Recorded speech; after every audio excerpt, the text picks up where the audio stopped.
Selamat sejahtera saya ucapkan kepada Dr. Muhammad Amal Siddiq, dan hari ini kami akan menyampaikan hasil kajian lapangan kami yang bertajuk Kajian Toleransi Beragama di kalangan kaki tangan Swinburne University Sarawak.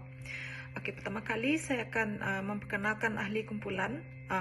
Dimulakan dengan saya sendiri. Nama saya Liz Lunara Mering Howell, dan ahli kumpulan kedua ialah Khairuz Zahid bin Zaini Awad, dan yang terakhir Veronica Bade Anak Aloy.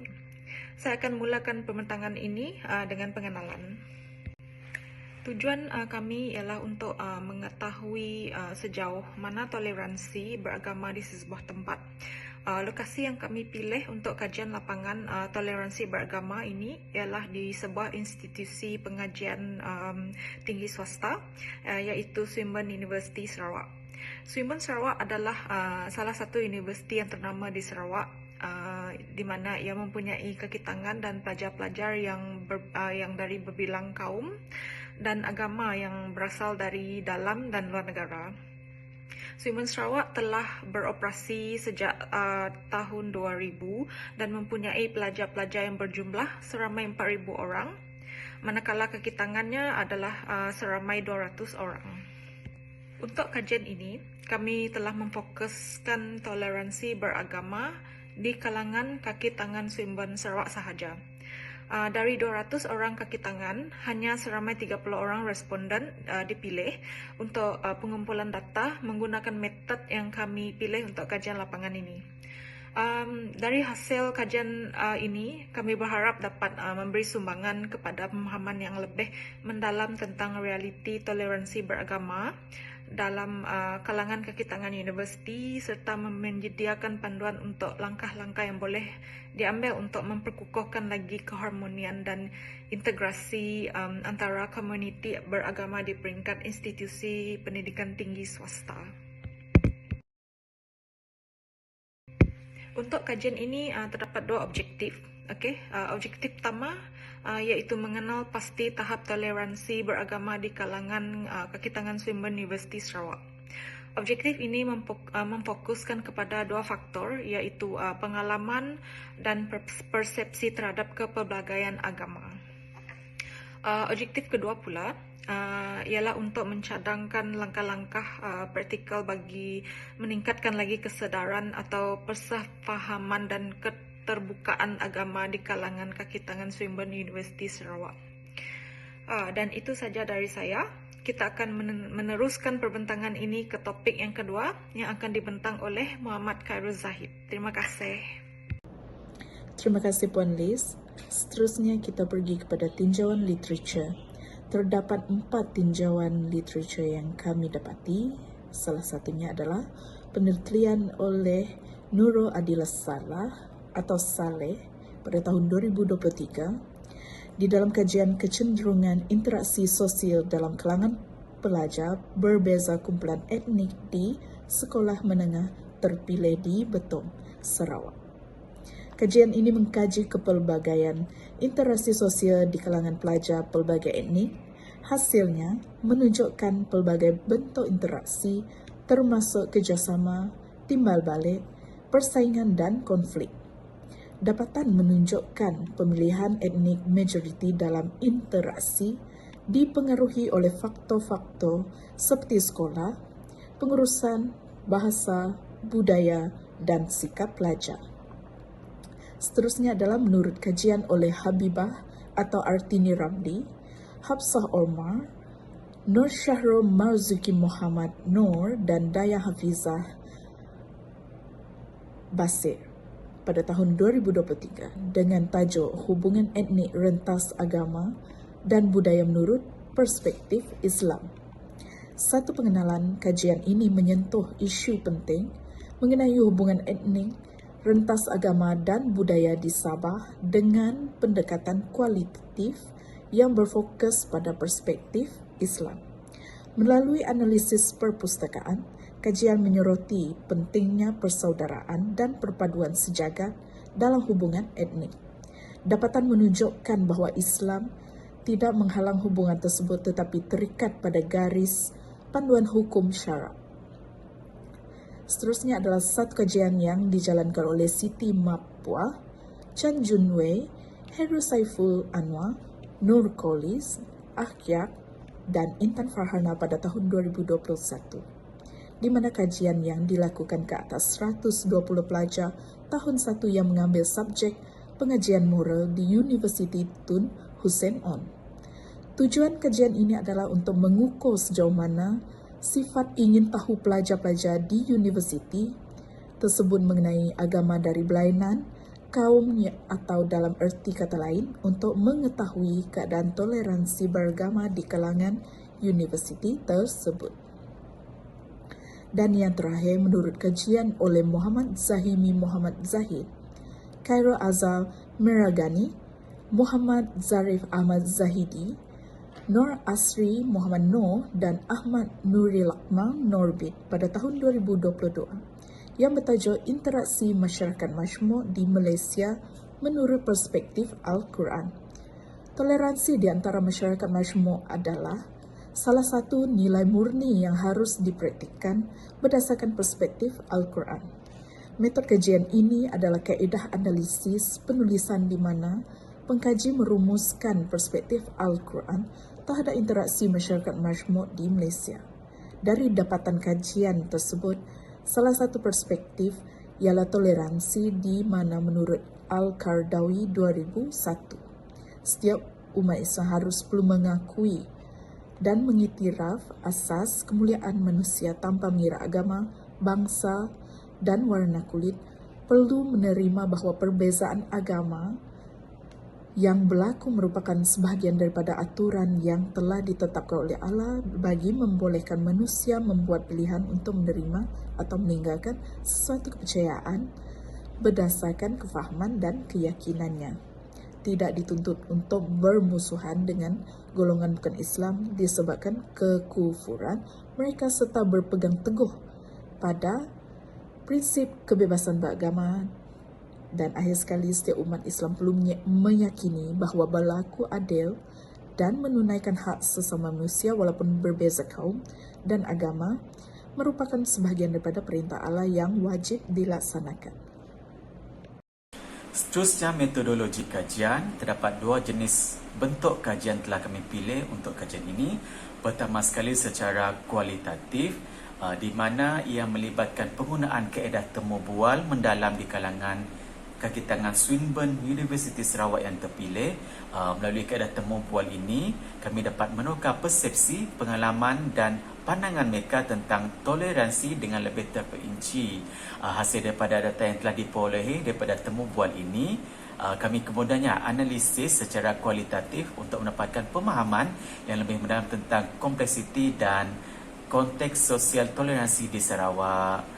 Dengan memahami konteks sosial dan budaya yang berbeza, kami dapat mengenal pasti pola-pola, trend dan isu-isu berkaitan dengan toleransi. Secara kesimpulannya lah, pendekatan kualitatif dalam kajian ini di kalangan kaki tangan Swinburne University di Sarawak dapat memberi peluang untuk meresap ke dalam dimensi yang lebih mendalam dalam memahami dinamika sosial budaya yang mempengaruhi pembentukan sikap dan tingkah laku toleransi di dalam masyarakat tersebut, atau khususnya di kalangan kaki tangan Swinburne University Sarawak. Bentuk kajian yang kedua adalah secara kuantitatif, di mana kami telah menyediakan satu borang kaedah soal secara soal selidik dan menyediakan satu jenis borang, di mana penyebaran borang kajian soal selidik ini diberikan kepada responden di kalangan kaki tangan Swinburne University Sarawak, di mana latar belakang mereka adalah di kalangan bangsa dan agama yang berbeza, dengan mengumpulkan data kuantitatif tentang sikap, keyakinan dan tingkah laku terkait toleransi. Soal selidik ini dapat dirancang untuk menanyakan pertanyaan tentang persepsi terhadap kepelbagaian etnik, agama dan budaya serta sikap terhadap interaksi antar etnik. Responden yang dipilih secara rawat ini untuk memastikan ia adalah lebih meluaslah untuk hasil daripada kajian kita nanti. Untuk kajian di lapangan ini, soal selidik akan dijalankan khususnya di kalangan kaki tangan Swinburne University Sarawak. Seterusnya, untuk metod pengumpulan data, terdapat beberapa kaedah yang telah kami gunakan seperti yang saya terangkan tadi. Pertama sekali, secara soal selidik iaitu survey, di mana kami telah memberikan borang soal selidik di kalangan 30 responden daripada pelbagai latar belakang etnik, agama dan bangsa. Daripada 200 kaki tangan di Swinburne, kami telah memilih 30 orang responden secara rawak, di mana terdapat beberapa pertanyaan, iaitu 8 pertanyaan. Salah satunya berbunyi seperti berikut. Yang pertama, saya menghormati upacara agama yang dilaksanakan oleh rakan atau jiran yang bukan seagama dengan saya, di mana dia kena letakkan skala lah 1, 2, 3 ataupun 5. Oleh kerana kebanyakan kaki tangan di Swinburne University Sarawak kurang memahami bahasa Melayu, jadi borang soal selidik ini dilakukan dalam dua bahasa, iaitu bahasa Melayu dan bahasa Inggeris, bagi memudahkan mereka untuk menjawab borang soal selidik tersebut kerana ada beberapa kaki tangan yang bukan berasal daripada Malaysia. Bagi contoh soalan-soalan lain, kami telah masukkan di dalam laporan kajian tersebut. Kemudian kaedah yang kedua adalah temu bual secara mendalam. Untuk kaedah ini kami tidak memilih terlalu banyak responden sebab ia mengambil masa yang lama.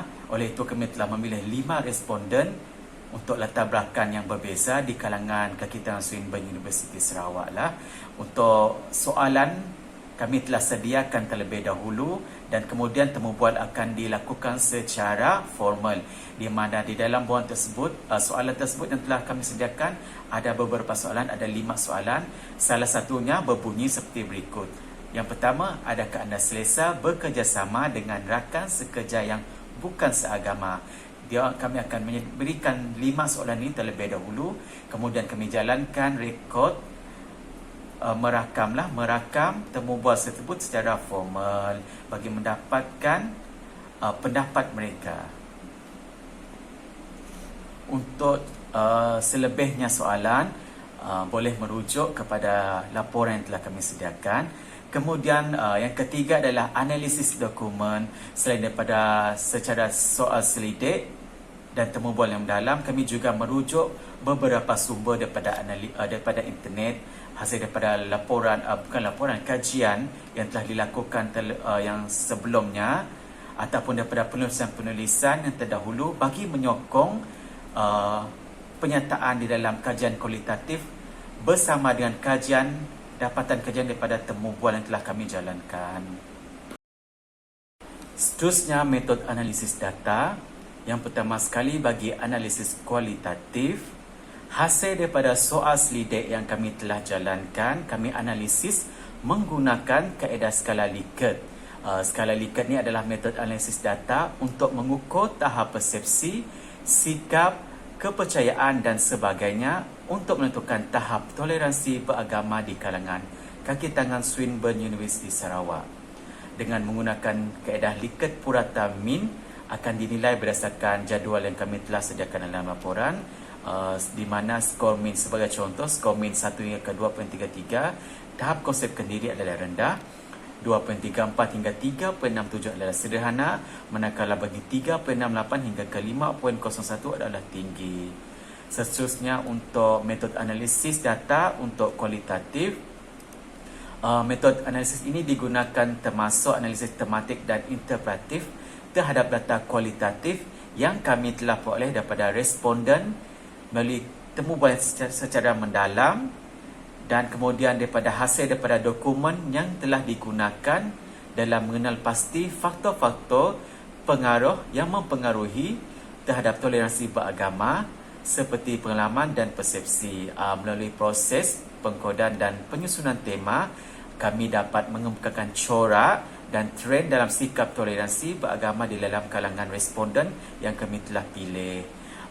Hasil daripada analisis ini akan kami dapat membentuklah asas bagi cadangan langkah-langkah praktikal untuk meningkatkan kesedaran, persefahaman dan keterbukaan beragama di kalangan, khususnya di kalangan kaki tangan Swinburne University Sarawak, dengan memberi panduan kepada mereka secara khasnya dan kemudian secara umumnya kepada pemimpin dan pembuat dasar dalam mempromosikan keharmonian dan perpaduan dalam masyarakat majmuk umumnya di Sarawak, dan data ini kemudian akan dirumuskan sekali lagi di dalam bab dapatan kajian.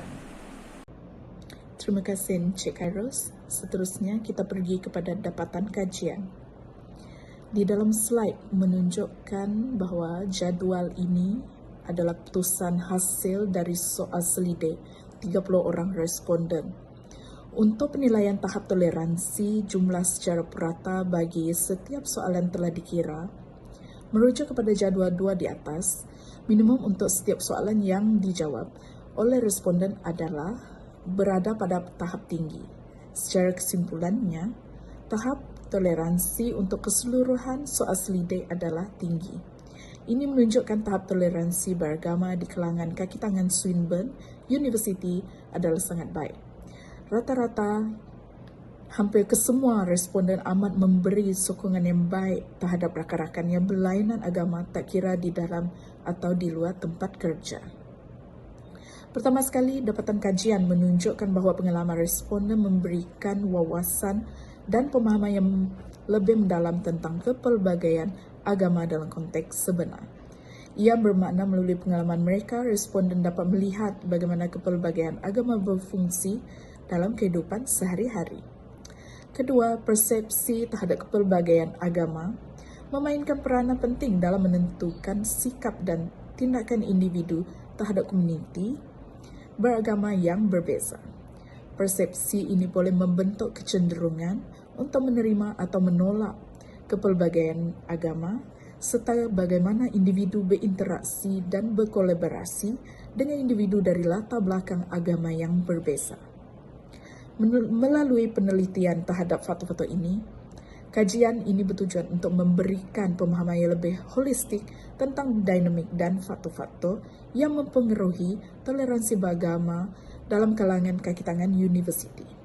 Dengan demikian, hasil kajian diharapkan dapat memberikan panduan bagi penyusunan strategi atau program untuk meningkatkan toleransi beragama di universiti serta mendorong keharmonian dan penghayatan yang lebih mendalam terhadap kepelbagaian agama dalam komuniti akademik.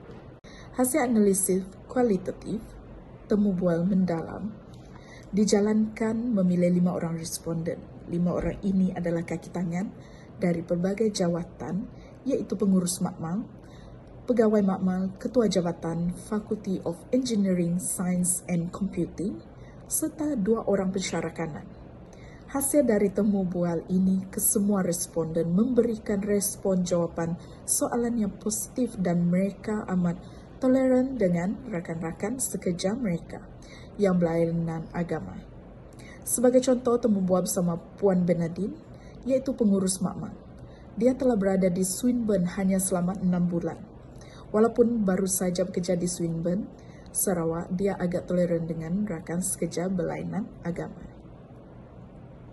Berikut merupakan antara cadangan aktiviti yang dapat dijalankan bagi memperkukuhkan lagi toleransi beragama di kalangan kaki tangan Swinburne University khususnya dan masyarakat di Malaysia amnya.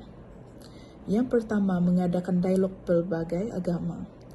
Menurut redaksi 2022, dialog antara agama telah diamalkan sejak zaman dahulu lagi, di mana manusia mula-mula mengenal agama yang berlainan kepercayaan.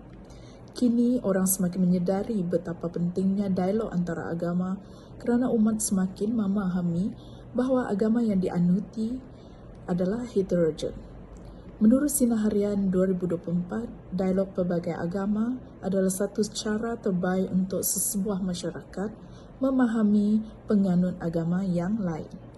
Selain dialog agama melibatkan masyarakat tempatan, pihak Swinburne Sarawak boleh menjemput warga universiti yang berasal dari luar negara, sama ada kaki tangan atau pelajar, untuk sama-sama menyertai dialog antara agama ini untuk mendapatkan perspektif dan pendapat dari pengganut agama yang berasal dari luar negara. Aktiviti seumpama ini bukan sahaja dapat memupuk toleransi beragama di antara warganya malah dapat menjaga imej dan nama baik universiti supaya universiti dapat diberi pengiktirafan dari segi toleransi beragama daripada orang luar. Seterusnya, mengadakan lebih banyak sambutan perayaan istimewa pelbagai kaum dan agama di peringkat universiti. Swinburne Sarawak telah berusaha sebaik mungkin untuk mengukuhkan hubungan baik antara warga-warganya yang dari berbilang kaum. Contohnya mengadakan majlis Ramah-Tamah perayaan utama seperti majlis Ramah-Tamah Tahun Baru Cina, Hari Raya Aidilfitri, Hari Gawai dan juga Christmas. Cadangan kami bagi mengukuhkan lagi perspektif baik antara warga-warga universiti, pihak Swinburne Sarawak boleh mengadakan majlis Ramah-Tamah, perayaan lain seperti Hari Raya Haji Deepavali, Taipusam, Ma'al Hijrah dan sebagainya. Seterusnya, kami ingin menyelitkan modul toleransi beragama semasa orientasi pelajar dan kaki tangan baru. Swinburne Sarawak ada menganjurkan orientasi untuk pelajar dan kaki tangan baru bagi mengenal dengan lebih dekat lagi dengan Swinburne Sarawak. Antara aktiviti yang mereka adakan adalah seperti melawat kawasan kampus untuk mengetahui segala kemudahan universiti, tempat-tempat penting dan sebagainya. Lawatan kampus ini juga memberi peluang warga baru untuk mengenali kaki tangan Swinburne Sarawak yang sedia ada supaya mereka terbiasa dengan warga universiti. Untuk yang terakhir kali, kesimpulannya dari kajian tentang toleransi beragama di kalangan kaki tangan Swinburne University Sarawak dapat disimpulkan bahawa faktor-faktor seperti pengalaman dan persepsi terhadap kepelbagaian agama memainkan peranan penting dalam membentuk sikap toleransi mereka. Pengalaman hidup memainkan peranan di mana pengalaman positif dalam berinteraksi dengan komuniti beragama yang berbeza menyumbang kepada sikap toleran. Selain itu, persepsi positif terhadap kepelbagaian agama memberikan kesan yang positif terhadap sikap toleransi beragama. Ketika individu melihat kepelbagaian agama sebagai aset dan peluang untuk belajar daripada satu sama lain, mereka cenderung untuk memperlihatkan sikap yang lebih inklusif dan saling menghormati.